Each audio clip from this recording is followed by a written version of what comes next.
मैं प्रयागराज कुंभ में स्नान करने के और कल्पवास करने की क्या इसका महत्व है,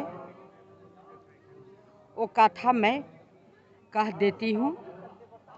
जब आप सब ये कथा सुनेंगे, पढ़ेंगे, तो इसके बारे में अच्छे से आप सबको पता चल जाएगा कि इसका नियम क्या है, विधान क्या है। उस तरह करने कीजिएगा। प्रयागराज में क्यों हर साल कल्पवास किया जाता है, जो कि कहीं तीर्थ नहीं किया जाता है, वो प्रयागराज में किया जाता है। क्यों मौनी अमावस्या को प्रयागराज ही में आकर लोग एक एक से साधु संत सन्यासी नागा सब लोग आते हैं, गंगा जी में गोता लगाकर अपने जन्म को धन्य करते हैं, अपने जन्म को सार्थक करते हैं। मौनी अमावस्या मकर संक्रांति की हो क्यों, ये बहुत लोगों को पता नहीं है। नहा तो लेते हैं, लेकिन इसका नियम विधान जो है किसी को पता नहीं होता है। इसलिए मैंने सोचा कि एक प्रयागराज के विषय में हम कथा सबको बता दें कि सब सुन ले। प्रयागराज सभी को मालूम है कि सब तीर्थों का राजा है। यह कहने की बात नहीं है, प्रभु श्री राम जी ने यहाँ पर सब तीर्थों का राजा बनाया, क्योंकि जब वेद मंत्र को हिरण्याक्ष ने चोरी करके पृथ्वी को रसातल में करना चाहा, तो प्रभु जी स्वर का रूप में जाकर के पृथ्वी को ले आए, वेद मंत्र को ले आए और सभी ऋषि मुनि लोग से कहे कि मैं सभी वेद मंत्र को लेकर के प्रयागराज में जाता हूँ, और सारे देवता लोग आइए वहाँ पर प्रयागराज में। तो माघी मास में वेद मंत्र को स्थापना किया गया, प्रभु श्री राम जी ने किए, सभी देवता सब स्तुति किए। और उसी समय प्रभु श्री राम जी कहे कि यहाँ पर तीनों धारा आकर मिली है, यहाँ पर वेद मंत्र का उच्चारण हुआ है, स्थापना किया गया है वेद मंत्र का, तो इसलिए सब तीर्थों का राजा प्रयागराज बनाया जाएगा। दूसरी बात है, यहाँ पर जो मनुष्य कल्पवास करेगा, दान पुण्य करेगा, वो कभी क्या कहते हैं गर्भ में वो मनुष्य नहीं आता है। कितना ही बड़ा पापी क्यों न हो, वह पाप से मुक्त हो जाता है।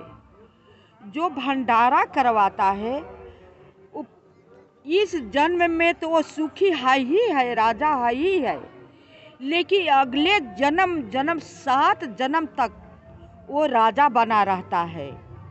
इसलिए यहाँ का महत्व बहुत ज़्यादा दिया गया है और सब लोग आकर के भंडारा करवाते हैं।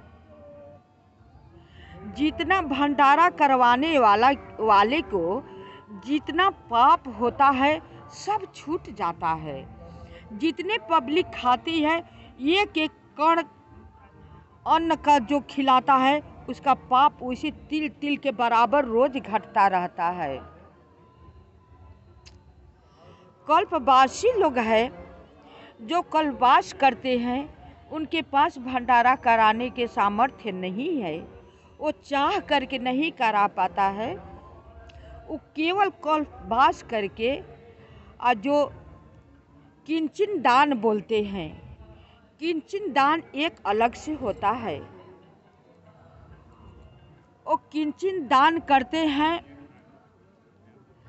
उसमें 8 माधव के, कभी 7 माधव के, वैसे तब 12 माधव है, नाम ले करके दान किया जाता है।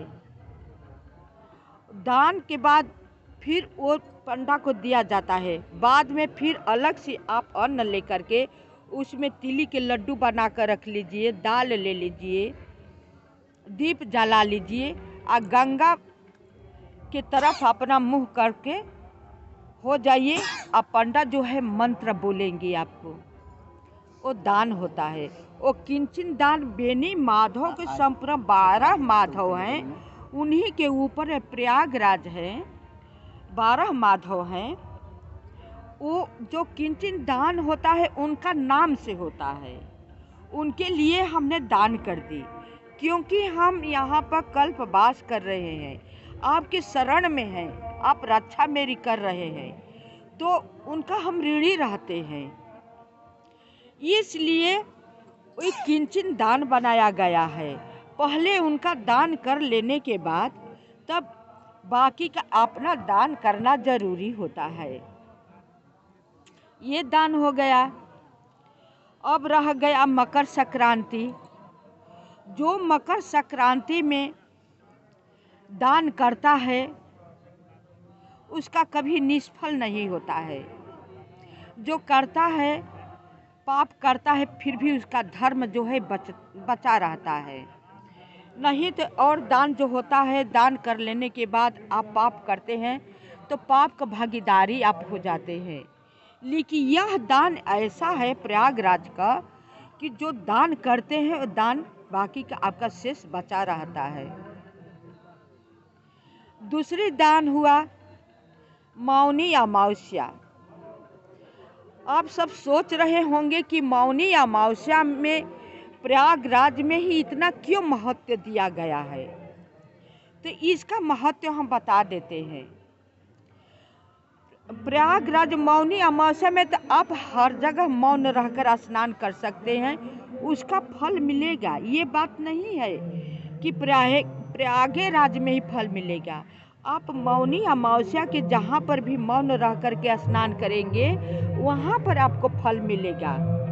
लेकिन प्रयागराज का 100 गुना 1000 गुना फल मिलता है प्रयागराज में स्नान करने से।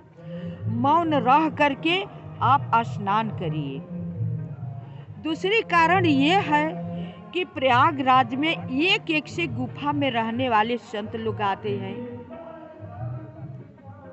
नागा लोग आते हैं, वो लोग स्नान करते हैं, इस धरती पर पाँव रखते हैं। आप उनके पाँवों के ऊपर उस मिट्टी पर अपने पाँव रखते हैं, गंगा जी में डुबकी लगाती है, जो धारा संत लोग के बहा करती है उसमें आप डुबकी लगाती हैं तो आप भी धन्य हो जाते हैं। उनका दर्शन करने से कहते हैं, शास्त्र पुराण को मैं बात कहती हूँ कि शास्त्र पुराण में कहा गया है कि बहुत पुण्य इकट्ठा होता है तो एक संत का कहीं दर्शन जाकर के मिलता है। संतों का दर्शन कोई आसान चीज नहीं है। बहुत पुण्य जो किया होता है संत का दर्शन होता है, नागा लोग का दर्शन होता है। तो प्रयागराज ऐसा है कि यहाँ पर सब कुछ मिल जाता है। संत लोग का दर्शन भी होता है, स्नान भी होता है, नागा लोग का दर्शन भी होता है, आपको सत्य संग करने को मिलता है, राम राम भजने को मिलता है। जिधर आप नहीं कर रहे हैं फिर भी आप माँ की गोद में बैठे हुए हैं, आपके कानों से हर जगह धर्म की बातें, शास्त्र की बातें, कथा आपके कानों में सुनाई देता रहता है। आप फिर सुबह उठ करके आप गंगा में जा कर के गोता लगाते हैं। क्या वो मनुष्य के अंदर कभी पाप रह सकता है? और दूसरी बात, मौनी अमावस्या के ज़्यादा आप परेशान रहते हैं तो प्रयागराज में आइए। मौनी अमावस्या के एक नारियल लीजिए, नारियल को चुंदरी में आप लपेट दीजिए, लपेट करके अपने शरीर से 7 बार वार कीजिए। कुछ बोलिए कहिए मत, एक दिन पहले से आप खरीद लेंगे। 7 बार अपने शरीर के वार करके लपेट वार करके नहाते समय बोलिएगा मत, बोलना मना है। और गंगा जी में अपना प्रवाहित कर दीजिए, स्नान करके उधर देखिए मत, अपना चले आइए। एक बात हुआ। दूसरी बात, एक तांबे की ये छोटे छोटे से लोटियाँ बिकती है यहाँ पर। उसमें तीली भर ले, बहुत लोग तो अक्षत भरते हैं, उसमें सोना चांदी दर्भ 5 चीज डाला जाता है। जिसके पास सामर्थ्य नहीं है तो केवल काली तिल्ली ही उसमें भर दे, एक सिक्का डाल दे, उसे लाल कपड़े से उसे बांध दे। मौन होकर के अपने सर पर रख करके डुबकी 5 बार लगा ले और उसे फिर 6वां बार या 7वां बार उसे छोड़ दे। गंगा जी से निकलकर आप बाहर आ जाइए, आपका सब अलाय बलाय घर का दूर हो जाएगा।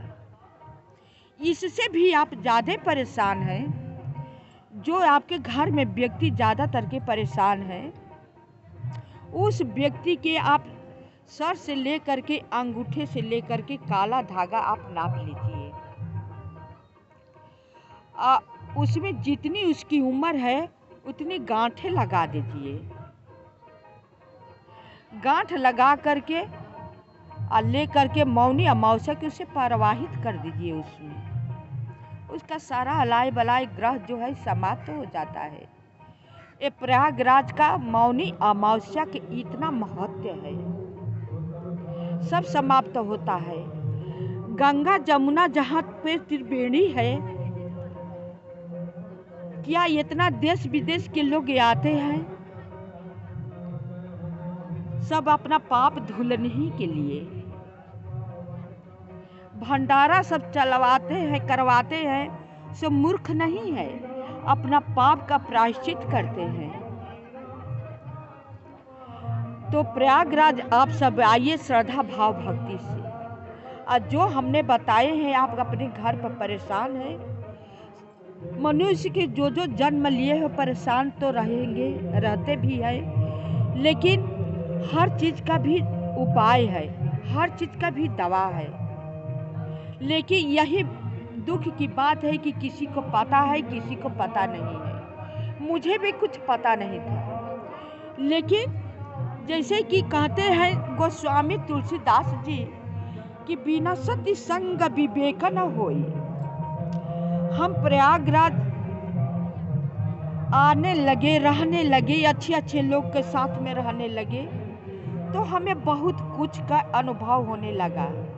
जैसे जैसे हम साथ अच्छे अच्छे आदमी के साथ में हम रहने लगे, तो अच्छी अच्छी बुद्धि हमें प्राप्त होने लगी। हमें भी मन में होने लगा कि हम भी क्यों न प्रयागराज में जाकर के कल्पवास करें और इसका लाभ उठाएं, क्योंकि बड़े भाग्य मानुष तन पावा। ये मनुष्य जीवन बहुत भाग्य से मिला है। पता नहीं 84 लाख योनि भ्रमण करते करते कौन सा पुण्य जन्म मेरा बाकी रह गया था कि ब्राह्मण के घर में हमने जन्म लिया। उसमें भी प्रभु की ऐसी असीम कृपा है कि अच्छा बुद्धि, विवेक, सुख दुख सब कुछ दे चुके हैं, फिर भी हम क्यों रोना रोए। धरती पर आकर तो जगदम्बा जननी सीता जी भी कभी सुख नहीं की है, प्रभु श्री राम जी कभी सुख नहीं किए हैं। मनुष्य तन जिसको मिला है उसका दुख तो होना ही होना है, लेकिन बात है हर चीज़ का उपाय है। सबका दुख अलग अलग है, दुखी सारे लोग हैं, लेकिन भगवान का आप सब कभी दोष मत दीजिएगा। जो भगवान का दोषी ठहराते हैं ना, मुझे सुन करके बहुत कष्ट होता है। इसमें भगवान का दोषी नहीं, भगवान तो सब कुछ आपको दिए हैं, उसका आपको उपयोग करने नहीं आता है कि हम इसका उपयोग कब करें। जब सुखी हैं तो भगवान को भूल जाते हैं, कहते हैं कि हमने किया है, मेरा आदमी ने किया है, मेरा भाग्य किया है। भाग्य है, आपको धर्म भाग्य किया है, बात सही है। अब पूर्व जन्म के अच्छे कर्म किए हैं, वो आज आपको मिल रहा है। अब करेंगे अब भी मिलेगा, और वहाँ पर मिलेगा, भगवान के यहाँ मिलेगा, और जन्म लेंगे तभी आपको मिलेगा। आपको दोनों हाथ में लड्डू है, पहले करके तो देखिए कि आपको क्या नहीं मिलेगा। सब कुछ भगवान देने वाले हैं। भगवान कभी किसी को ऋणी नहीं होते हैं। देखते हैं ये एक असुर भगवान ही को तो तपस्या करके और वरदान प्राप्त करके देवता लोग को परास्त कर देते हैं। क्यों? भगवान अपने ऊपर ऋण नहीं किसी को रखते हैं। पूजा पाठ करते हैं, कितने लोग होते हैं, एक लोटा जल चढ़ाएंगे तो कितना न जाने कितना मांगन मांग लेंगे। ये नहीं सोचते हैं कि हम किए हैं क्या। नहीं, ऐसा नहीं करना चाहिए। चुपचाप करो। वो तो खुद ऋण से ऐसे ऋणी हो जाते हैं कि अपने आप चिल्लाने लगते हैं कि मांगो मुझसे, कुछ मांगो, मैं देना चाहता हूँ। लेकिन वैसे हम लोगों के पास शक्ति तो है नहीं। हम लोग थोड़े सुख में बुलबुल हो जाते हैं और थोड़ा सा दुख में बहुत दुखी हो जाते हैं। सहने की शक्ति तो है नहीं। हम बहुत सुखिया हैं, मेरे जैसा कोई है नहीं। अबे दुखिया हो गए तो भगवान हमें दुख दे दिए। क्यों? सुखिया हुए तो भगवान सुख नहीं दिए हैं, तो भगवान को नहीं कहते हैं मेरा आदमी इतना कमा रहा है तब हम सुखी हैं, मेरा लड़का कमा रहा है तब सुखी हैं। तब तो आप अपना आदमी हो गया, आपका लड़का हो गया, आपको परिवार हो गया। और जब दुख आया तो प्रभु ने, राम भगवान हम ही को दुख दे रहे हैं। क्यों भगवान को दोषी दे रहे हैं? वो भी कहो कि अपना कर्म से हम दुख भोग रहे हैं, जैसा हम कर रहे हैं वैसा मुझे मिल रहा है। प्रयागराज की एक कथा है। प्रयागराज में आकर के स्नान कीजिए, भाव भक्ति से जो आपके पास प्रभु दिए हैं, गंगा माई को पूजन कीजिए, स्नान कीजिए। और बेनी माधव ये तीर्थ का मालिक है, बेनी माधव जी, उनका दर्शन करो। अक्षयवट भगवान को दर्शन करो। पतालपुरी में है, पापों का क्षय होता है। जो आप ज़्यादा परेशान है, अक्षयवट भगवान में अपना मन्नत मान करके धागा बांधिए, आपको मन्नत पूरी होगी। पहले करे तो। अपने भाग्य कोसने से कुछ नहीं होगा, कुछ उपाय करने से कुछ का काम बनता है। तो मेरी वीडियो कैसी लगी? आप सब मेरी वीडियो देख करके लाइक सब्सक्राइब अवश्य कीजिएगा। शेष भाग अगले वीडियो में।